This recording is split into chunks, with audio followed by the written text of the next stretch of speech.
everyone. My name is Julianne Meyer, and I am the host of Own Your Wellness. And I'm excited today because this guest that's coming up, he's amazing. First of all, he is by far the most gracious and kind guest I've had on my show so far. So friendly. It's unbelievable. He speaks 4 languages, but that's not even why he's here. The reason why he's here is because he's an expert in plant-based nutrition, which I am a huge proponent of. And so let's just bring him on. His name is Olivier Mankondo, and I know I murdered that with an American accent, but let's bring him on. Welcome. Thank you very much for having me. I am so excited, as I mentioned, to have you here. So I would just love for you to share a little bit about yourself, because you've got a fascinating story, and also about your own wellness journey. Yeah. So my name is Olivier Mankondo. I'm a speaker, author, and weight loss and wellness coach. So basically, I go to an event where I share my knowledge and my experience about the plant-based nutrition, and so that I can empower people and they can make better choices and to basically live healthier. So my story is this. Before I went on this plant-based nutrition, my health was really, really bad. I was suffering from high blood pressure, and people need to know that 50% of heart attack and strokes, kidney failures, and heart attack are created by high blood pressure. And I remember even one day I spent a day and a half in hospital because my blood pressure went so high. And I had headaches every day or every other day. And the headache was so bad that I had to have some painkillers with me in my wallet all the time. I had dandruffs as well. And for example, when I was combing my hair, you will see dandruffs all over the place. I had chest pain, back pain. And I remember even I spent a week off work because my back was really killing me. I had abscesses, joint pain. And I remember, because my eating habit was so bad, I had to go, I would say, every 2 or 3 months, I had to go to the dentist and stuff. And at that time, my weight was 220 pounds. So I was eating a lot of animal product, dairy product, processed food, fast food, everything. And my eating habit, like I've said, was really bad. And I was, until midnight, I was having my bottle of Coca-Cola with some biscuits, some cookies, and all that. And I was always tired. And for example, when I had to go to work, I had to drag myself out of bed. And on my days off, I was sleeping until 1 in the afternoon because I was so tired. I had no energy. And I had most of the time I was out of breath, and especially at the last place where I was working, I had to climb the stairs all the time. And at the top of the stairs, I was always out of breath. And my belly was so big as well at that time that I was having difficulty even to tie up my laces up. And because of all that, I went to see the doctor, and basically the doctor told me that I'll be on medication for the rest of my life.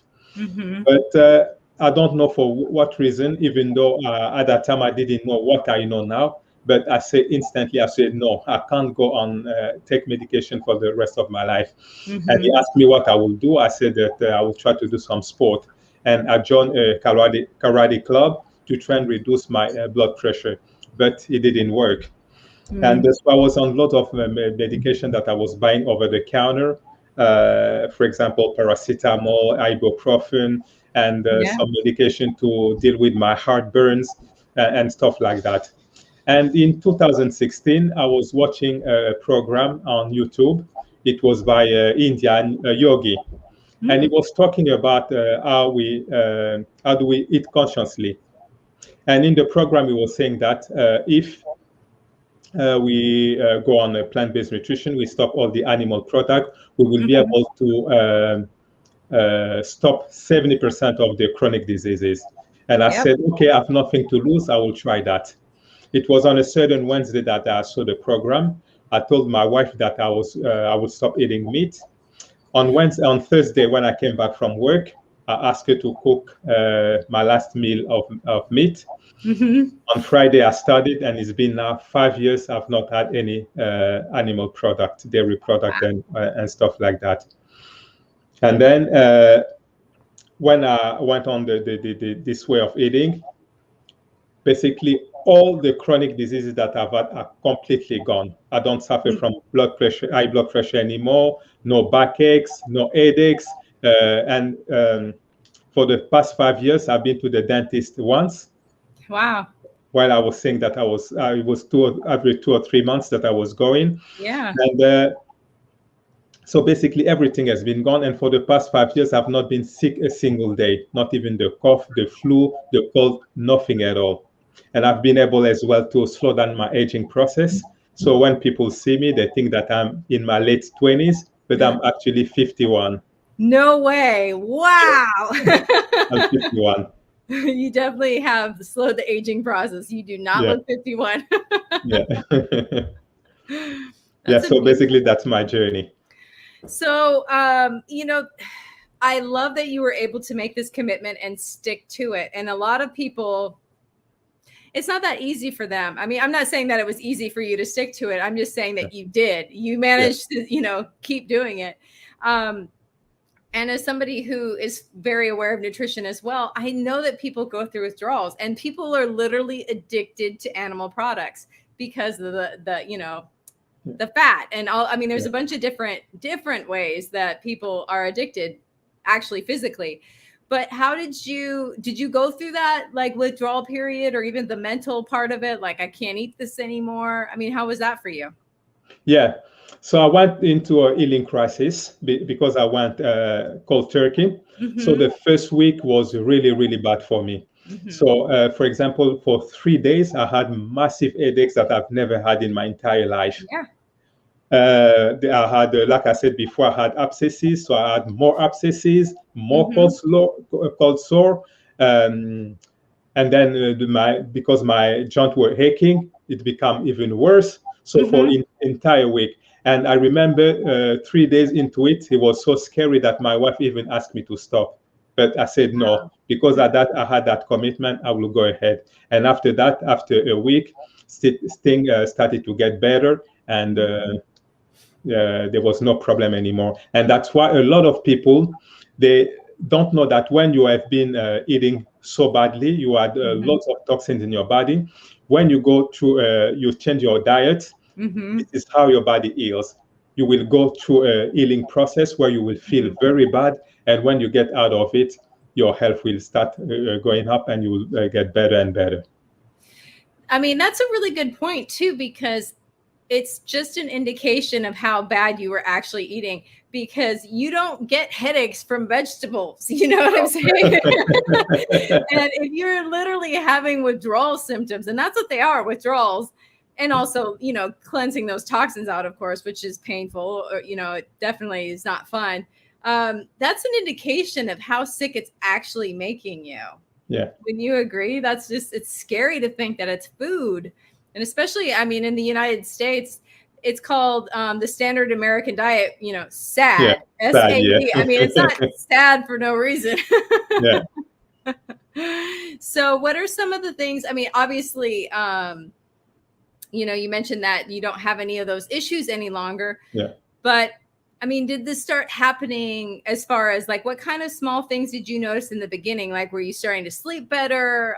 Did you have more energy? Things like that? Yeah. So after the first week, after that healing crisis, at the end of the week, I lost 11 pounds. Wow. So it was really, really good. And I was really surprised because I didn't even know that I was going to lose some weight. And then I started to feel lots of energy. I started to have mental clarity. So a lot of things started to change. And 4 months into my change, I went to the doctor, and then they told me that I didn't have any blood pressure anymore. Yeah. So all that, and then maybe I forgot to mention that after 9 months, I lost 77 pounds. Wow, that's amazing. And obviously you kept it off. So that's the second pyramid. Yes, I've even lost another 11 pounds but this is not what I recommend to people, but I've gone raw now. I'm going raw vegan now. So I think now it's 2 months since I've been eating only raw. I've stopped with the cooking food, and I've lost another 11 pounds. I've always wanted, I have this thing with raw food. I've always wanted to do it, but for some reason I can't be 100%. Not yet. I don't know that I haven't had that mental change yet. But my point that I want to share right away is that you didn't go from, fast food to raw in one step. I mean, it took you a little while to get where you are. And a lot of people, what are your ideas on people slowly going to plant-based or maybe, what are your thoughts on that? Yeah, for me, that's what I even say to my client. I don't want people to do like me, to go just cold turkey, because a lot of people, it's going to discourage them. So what I really advocate is to go step by step. Don't force yourself to go as quickly as possible. Just go step by step. Every small step that you make every single day will count.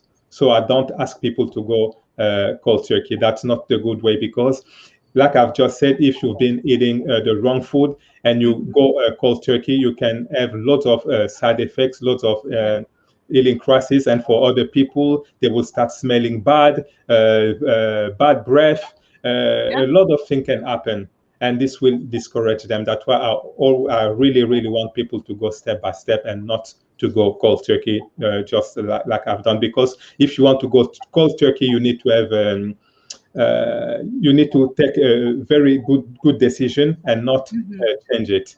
And that's how I've been in all my life. When I take a decision, I can stick to it. Yeah. No, and that's admirable. And not a lot of people can do that. So I love that you showed it's possible, but it's not necessarily how you want everybody else to do it. I think that that's important to mention again, because, they see you do it and they're like, oh, I can do it too. And I'm not saying that people can't, but it's so much harder. Why not make it sustainable and more enjoyable? I mean, because you got unhealthy over years and years and years. So expect yourself to get healthy right away is kind of ridiculous. Yeah, exactly. So what other kind of habits have you picked up? Because I know that when you change something like your eating, you start to change other habits as well, like maybe not watch as much TV, for example. What are some things that changed in your life? Yeah, for example, since 2017, I've stopped watching TV. I don't watch TV anymore. I've got other interests. For example, like I've said, the TV, I've stopped that. I've gone into intermittent fasting.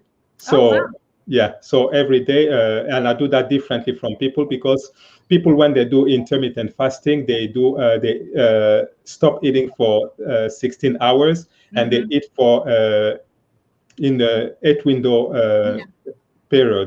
hours window. And but for me, what I do, I only eat twice a day. I eat at 12 noon and then at 7 p.m. or 6 p.m.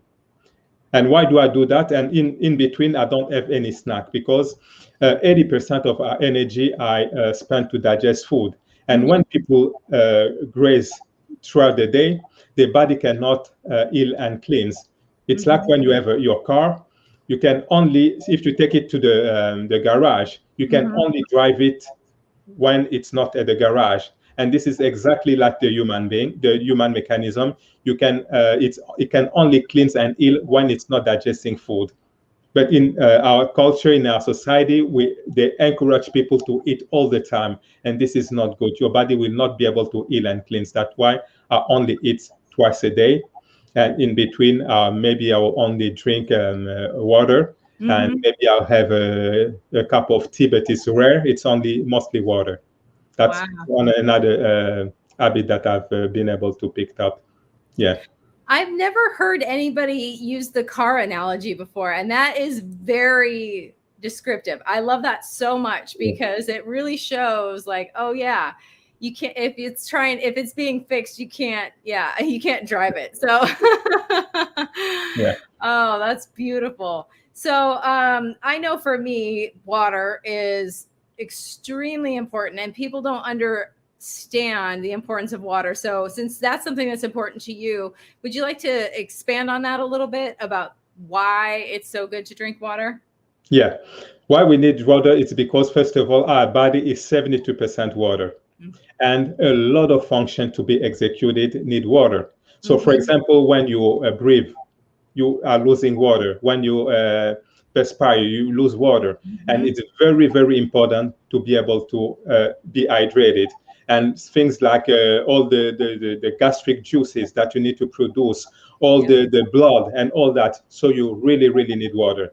And other drinks can never ever replace water, never. So you can say, okay, I'm not going to drink water. I will drink maybe coffee, tea, energy drink, whiskey and stuff like that. It's never, even though they are liquid, but they will never ever replace water.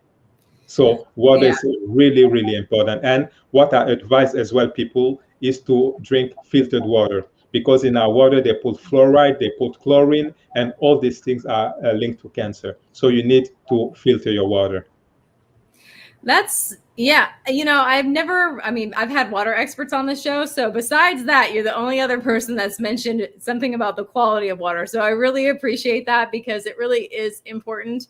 And, I remember I had a friend that said something to the effect of, well, I drank water out of the hose when I was growing up, so I don't need, like fancy water. But I'm thinking, it's not the same anymore. We don't live in the same world that we used to live in. And it's just definitely not good. And then, so since you are into wellness, health and wellness so much, I'm curious what your thoughts are on like plastic containers. Yeah. Plastic containers, again, it's another bad thing, because the plastic containers will leach out BPA, which is the bisphenol A. And the BPA is an industrial cleaner, industrial chemical, which will disrupt the hormonal balance in your body by mimicking the estrogen. And it's linked to depression, it's linked to cancer, it's linked to all sorts of diseases. And that's why, for example, I don't really encourage people to drink water, to buy the bottled water, because first of all, it's in plastic. They will leach out BPA in the water. And when you look at this water, they are stagnant, they are dead, they've got no life energy. At least when you take the water from the faucet, they go through the pipe, they are moving. But in the bottle, they are stagnant, they are dead, no life energy. And they have to use stuff like additive, coloring, preservative to make the water, because to make the water still taste water, because they can have been produced even after 3, 4, 5 years. They will still taste like water. So what do they put inside to make it taste still like water?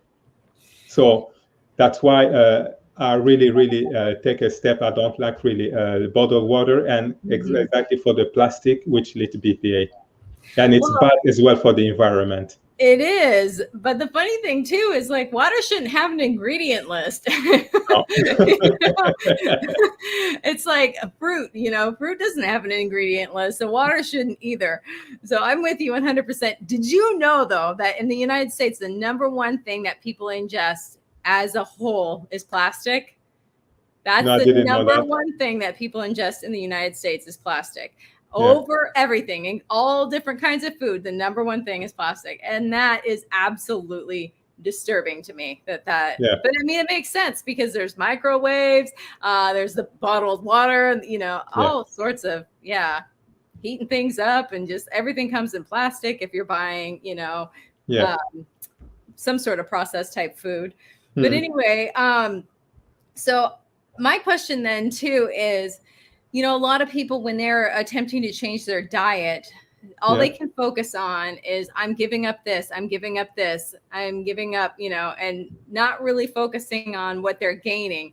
So, I know that when I lived in Italy, I went through that a little bit about like, oh, they don't have this kind of food here, instead of like, okay, what are my new favorites?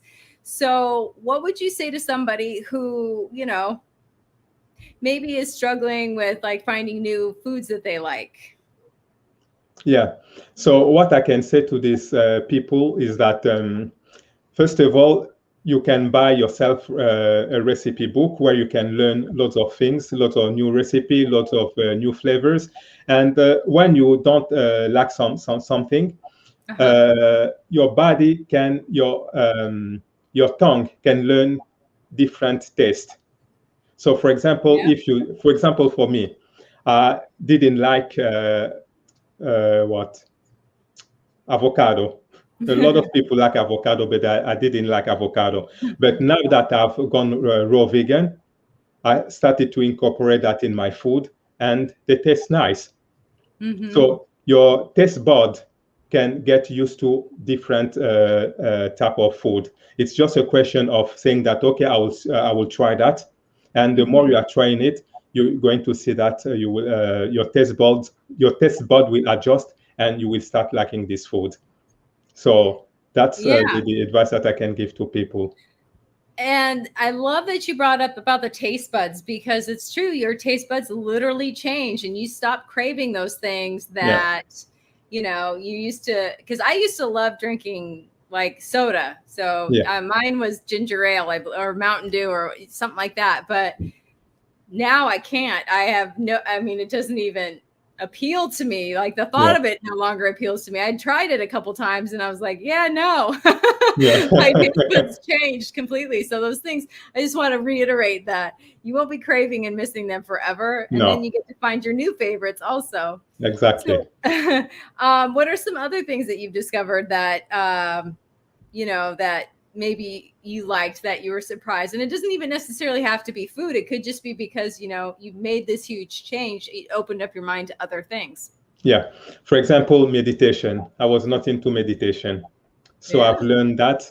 And now I'm starting to meditate every morning, every night before retiring. I have to meditate. A lot of things has changed. For example, my way of seeing people, I become more compassionate. I don't judge people anymore. And I've noticed the discovery that I've made as well is that we people are spiritual beings having a physical experience. And now I don't judge people anymore. For example, in the past, as a man, I thought that I'm superior to women.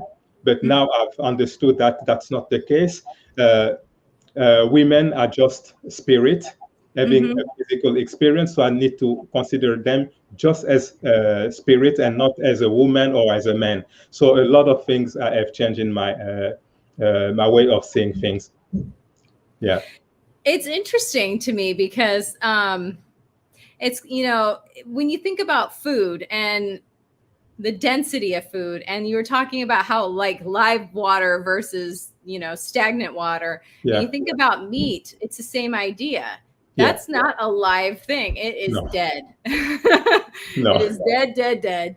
And it's heavy and it carries a different sort of vibration to it. So exactly. It's like, you are what you eat and you are what you eats. So it's kind of like, okay, if I'm going to put in something that is dead, am I adding life force to me, or am I adding? Exactly. Yeah. I mean, it's interesting when you think about it, because it's literally going in and is feeding your cells. So what are you using to feed your cells, or are you? Because, you talked about fast food and things like that, and that is not even food. It's calories, but it's not food. Because on the subject of meat, for example, if you look, what people don't understand is that the meat goes through the system very slowly. Because when you look at the digestive tract of carnivores, very short. They are roughly 3 times the length of their bodies. But when you look at us human beings, our digestive tract are very long, which means that meat goes through the system very slowly. And if, for example, you take a piece of meat, you leave that outside for 3 days, when you come back, you will see that that piece of meat will be in a rotting state. You will see maggot, flies, and all that. And when you look at temperature, it's about 100 degrees. So when you take the piece of the meat you eat, the same rotting process that you will see outside, it's exactly what's happening inside our guts. And that's why you will see people smell bad, they've got foul breath and stuff like that. And people just don't understand that. And that's why they need to put deodorant and all that. But yeah, it's fascinating. And the more that we talk about it, the more I'm like thinking about it more deeply. I mean, I grew up in a household where my stepmom was an animal rights activist. I didn't eat meat growing up. Yeah. So to me, it wasn't really weird to not eat it. But, cheese, on the other hand, is definitely hard. But but that's mucus producing and all sorts of really Exactly. wonderfully gross things as well. So, but we do have to go to commercial break. So we'll be right back in just a minute. Okay, Olivier? Okay, thank you. Thank you. I don't even want to stop this conversation. I'm absolutely fascinated. But as I mentioned, we do need to go to commercial breaks. But before we go, I want to say hello to everybody who is watching us live. You are appreciated and you have been seen. So thank you for joining us. And we'll be right back after these messages.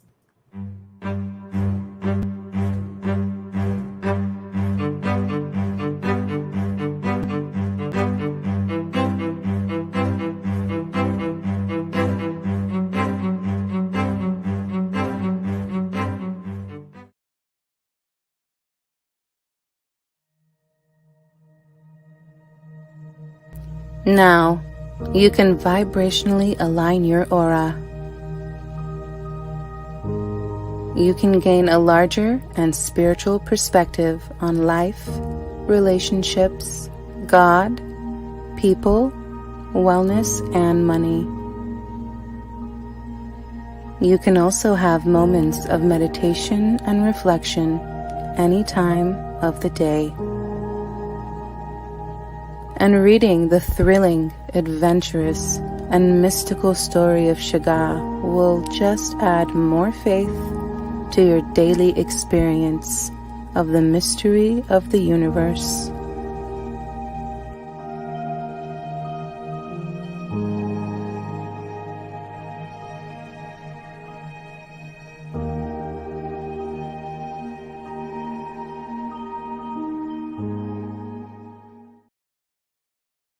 When drug or alcohol addiction take over, things begin to disappear. Your friends, your family, and eventually, you.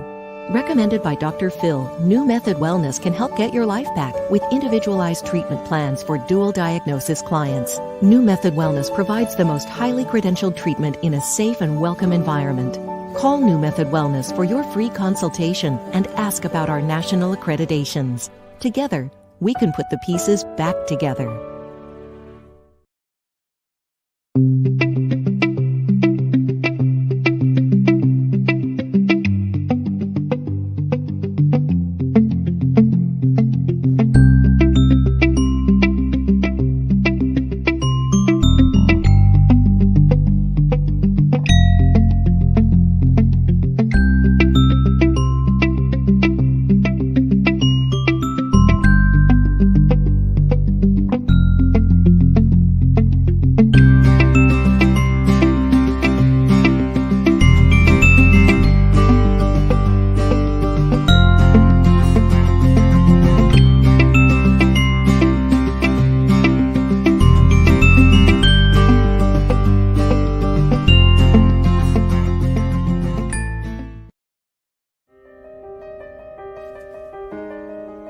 As human beings, we are meant to thrive in an environment where true love is shared, where we are welcome just as we are, a space we connect with others with the single purpose to find God as love within, a place we learn to raise our consciousness and vibration for happiness, wellness, and wealth creation. Transformative, an online spiritual gathering for everyone. This invitation is sent to you by www.livingfaithschool.org.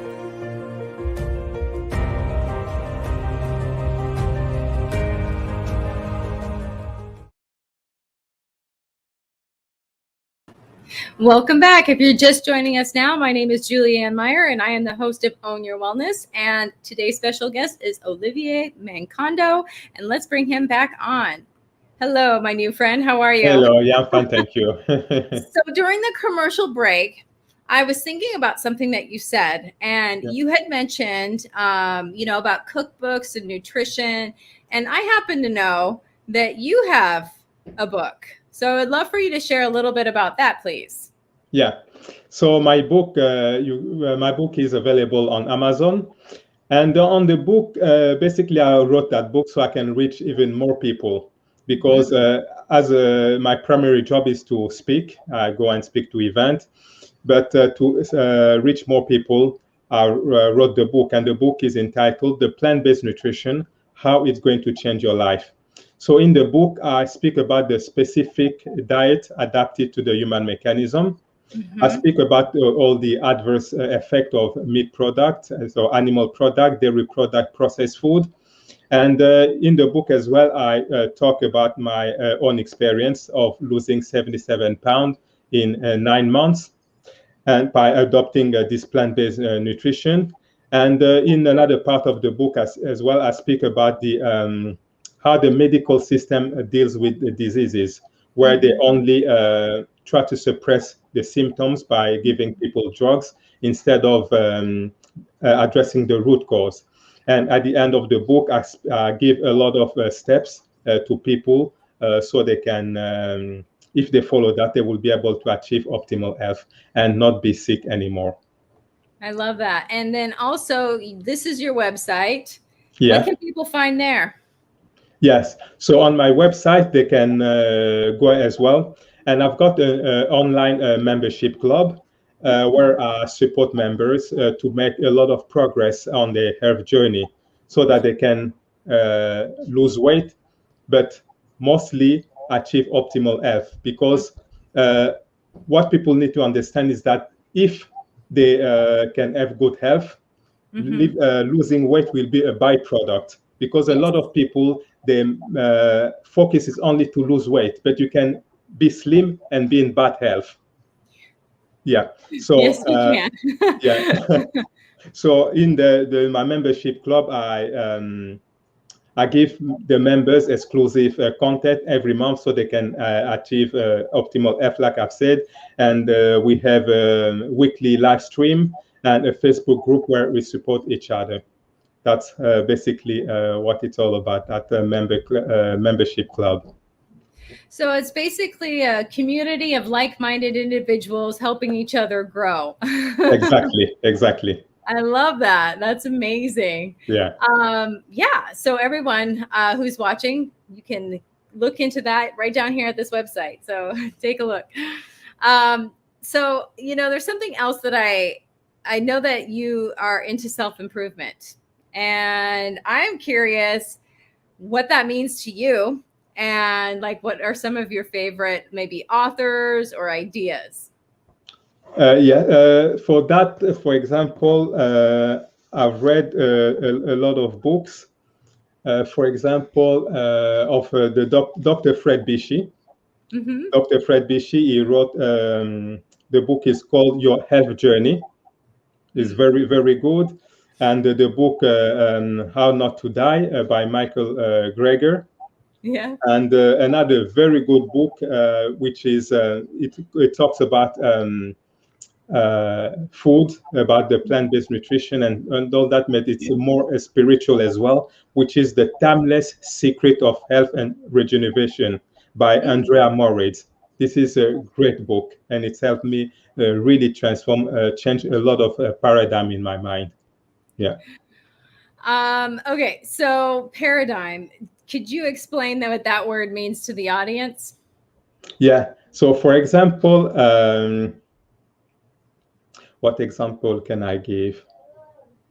For example, for the medical system, the way, for example, we've been taught is that when you don't feel well, for example, you've got a headache, you need to go at the doctors. They will prescribe you some medication, and you take the medication, the headache is gone, and you think that the disease is finished, you are well now.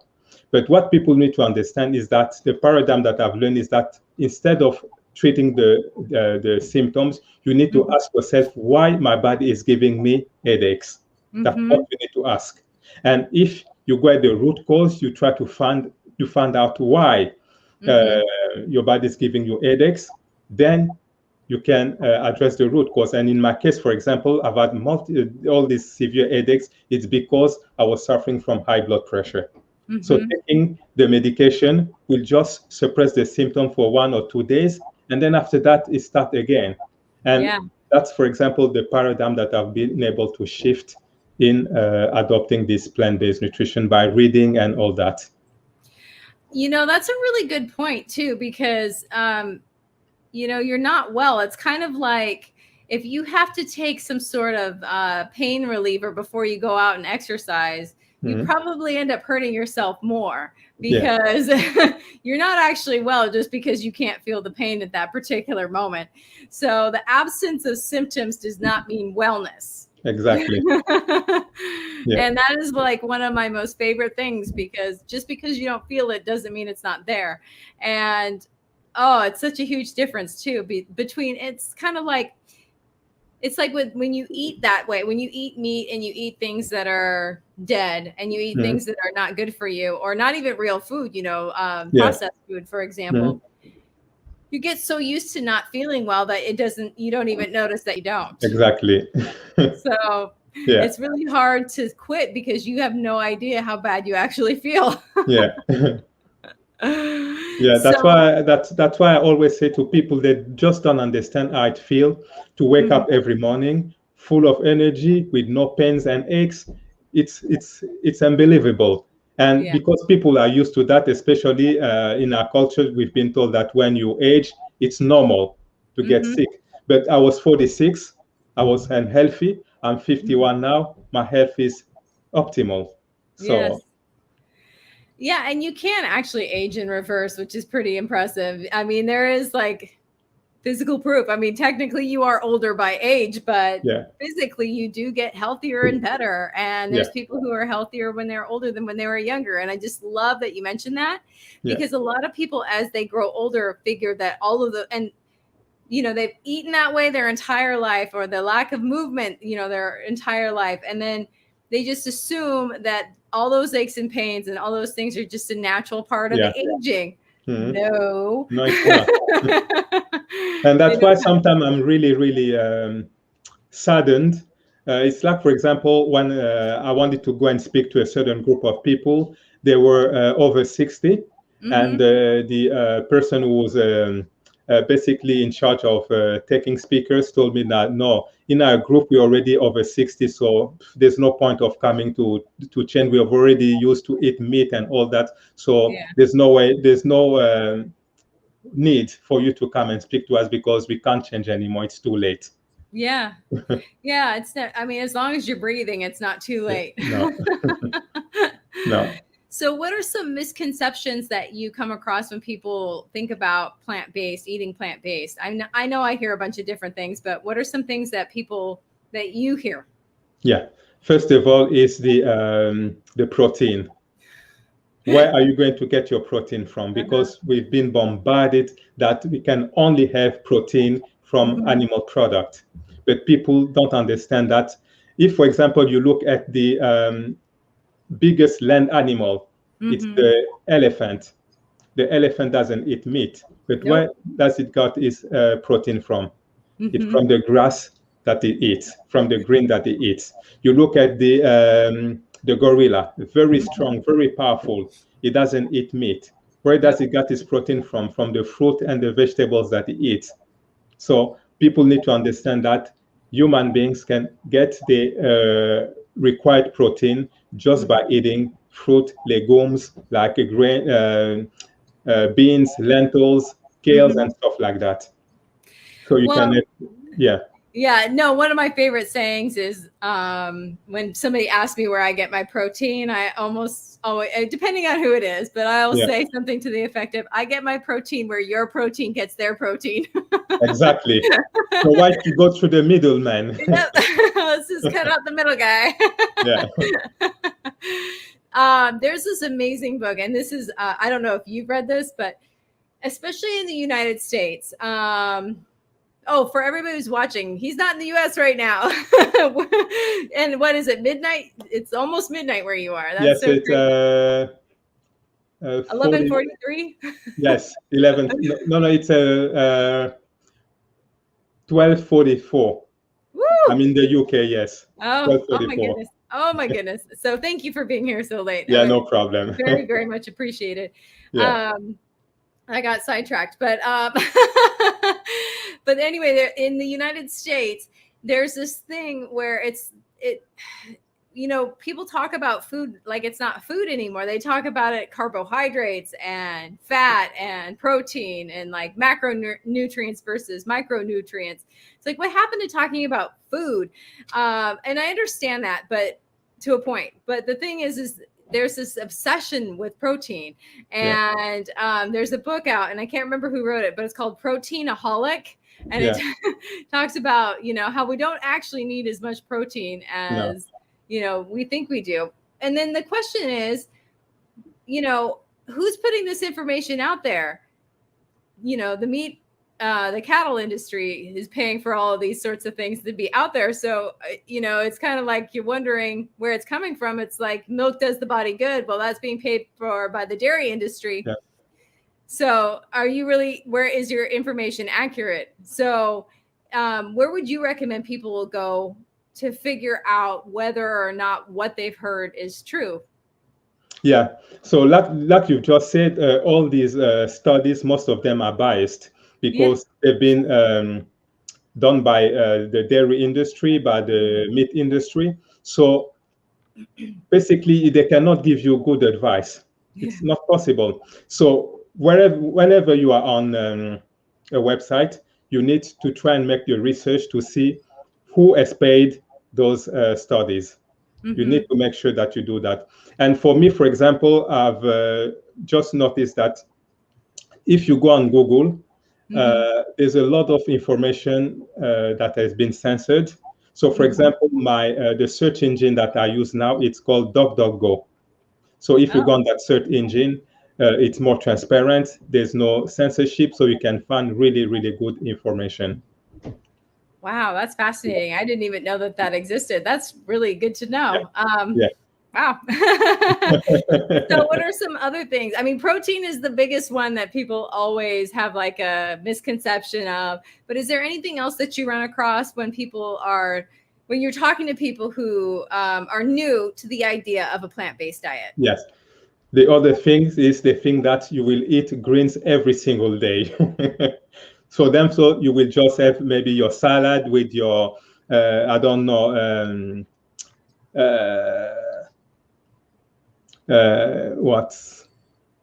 maybe some nuts? Some nuts and stuff like that, or some cauliflower or some broccoli. So for them, it's like that.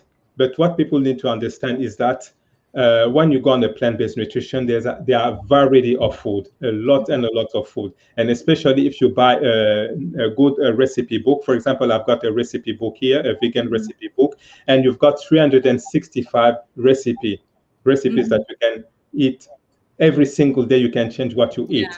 So, for example, you can have plantain bananas with zucchini, with some sweet corn, with some tofu. You can have some potatoes with some beans and mushrooms.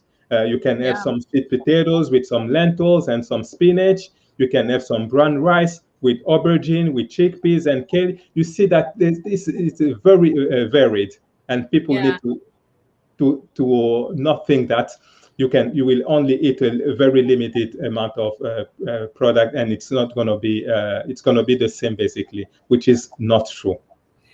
And that's a beautiful thing to mention, because I know a lot of people really do get stuck in that idea. But then here's the thing that I always think about too is how varied is my eating anyway?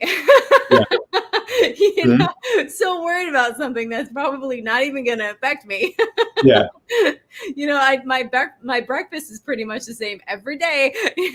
So, exactly. Oh, I just think that's hilarious. I'm curious what your thoughts are about, there's a lot of imitation meats and things out there, like Impossible Burger and, like tofu dogs and things like that. What are your thoughts about that? Yeah, my thought about that is if, for example, you need to use this food as a transition food, that's okay. Yeah. Because other people, they cannot switch instantly, or they miss the meat product, the dairy product. Yes, if you use that as a transition food, that's not a problem. But people need to understand that what your body recognizes is all food produce. So when you eat stuff like mangoes, papaya, green beans, that's what the body will recognize easily. But when you eat those transition food, at the end of the day, they are still processed food. And processed food have stuff like additive, coloring, flavoring, preservative, which are chemical substances not recognized by the body, and they create havoc. So as transition food, yes, but when you transition really to, you start eating all food, maybe you can have that sparingly. So for example, for me, sometimes I can have a vegan pizza, or I can have maybe some vegan ice cream, but it's very sparingly. It's not something that I eat every single day.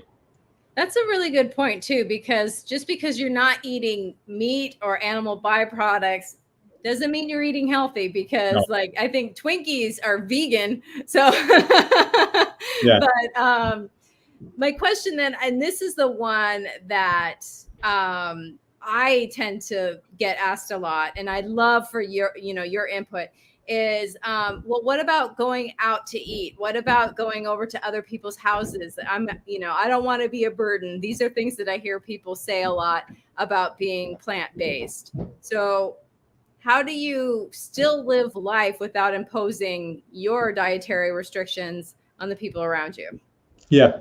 So, for example, for me, if I go to family members, or if I go to my friends and stuff, I will tell them in advance what I eat. And for example, if I only ask, for example, for me to give me some fruit, I don't think that I will put a burden on them. Yeah. I can ask for fruit. I can ask for a simple salad. If they're eating cooked food, I would just ask them, for example, to have maybe some potatoes with some greens, and leave the meat out. Yeah. So I don't think that it's really too much asking. It's like, for example, in 2018, I went back to Congo to visit my dad. And over there, at some point, I was living with my cousin. And for the whole week, I had fruit and simple salad. It was not difficult. And he even told me that with your way of eating, I've not spent too much money on you, because it's only fruit. So it was very, very easy to understand. It's like when people don't really understand, they want to complicate stuff, and then But if you ask just for fruit, it's very simple, or simple salad. Yes. And that's a beautiful thing to say too, because why complicate it? It's really not that hard. It really isn't. And then there's things like, and because my parents don't eat meat, and so, they sometimes get invited to like Thanksgiving dinner at my aunt's house, my dad's sister. So they bring their own tofurkey with them. So they bring their own, meat substitute main thing, so that they're eating like, the other people are, and they eat the sides as well, but they have their own turkey that they bring with them. And the thing is that I also want to mention too, is that it's about community. You're not there about the food. You're there to be with the people. And, if you're there to just be with your people, then it's okay if you don't eat the meat. It's okay, And then something else too that have you noticed, it's a question, have you noticed that if you go somewhere that even if they don't have a vegan, like plant-based item on the menu, you can ask for vegetables, can't you? I mean, I've never been to a place where they wouldn't accommodate, my dietary restrictions. Yeah, exactly. It's like, for example, when I used to work at my last place of work, at just before Christmas, we were having like a Christmas celebration. We will go, all people at work will go at a restaurant. And all the time, what the store manager will do, they will phone the restaurant in advance and tell them that, no, we'll come with someone who is vegan. What can you do? Or for example, they will ask me what I want them to cook for me. I will ask them, for example, to have some pasta some brown pasta, some aubergine, or some mushroom, and they will do that for me. So it's not really an issue if you ask. And, and here's the other thing too that I've noticed, and I've worked in restaurants, so I know what it's like to deal with the chef. Yeah. And they get bored making the same thing all the time. Exactly. So if you ask for something different, they're like, woo, I get to come up with some, it's not, you're not putting people out if you ask in advance, especially. Exactly. So, yeah, I love that idea. Yeah. Have you, and this is something that, I get asked a lot too, is did you lose any friendships over this? Like the change in your lifestyle? Or because I know that I did, but not because I stopped eating meat or anything like that. It was just because I changed so much that my interest changed. Yeah. But what has been your experience? Yeah, my experience is that what I've noticed is that I'm not really close to my friends anymore because the way we think, it's not the same anymore. It's like day and night. Start to love other things. For example, going to parties, going to stuff like that. I'm not interested anymore. I like more to spend my time reading self-help book, reading about nutrition and stuff like that. So I've just noticed that we are not as close as we used to be anymore. So that's what I've noticed, but I've not lost any friends as such. It's just that we're not close anymore. We don't really visit each other anymore. We don't really speak to each other on the phone anymore. So that's what has happened. Yeah. And I think that's important to mention too. But the thing is the thing about it that I've noticed is that I don't miss it because we're so different. And I met new people that have the same interests. So it's not like I have no friends that Exactly. It's just different. Yeah. So we have about 3 minutes left, and I'm just curious if, what kind of thoughts, feelings, tips, anything that you'd love to share with the audience? Yeah.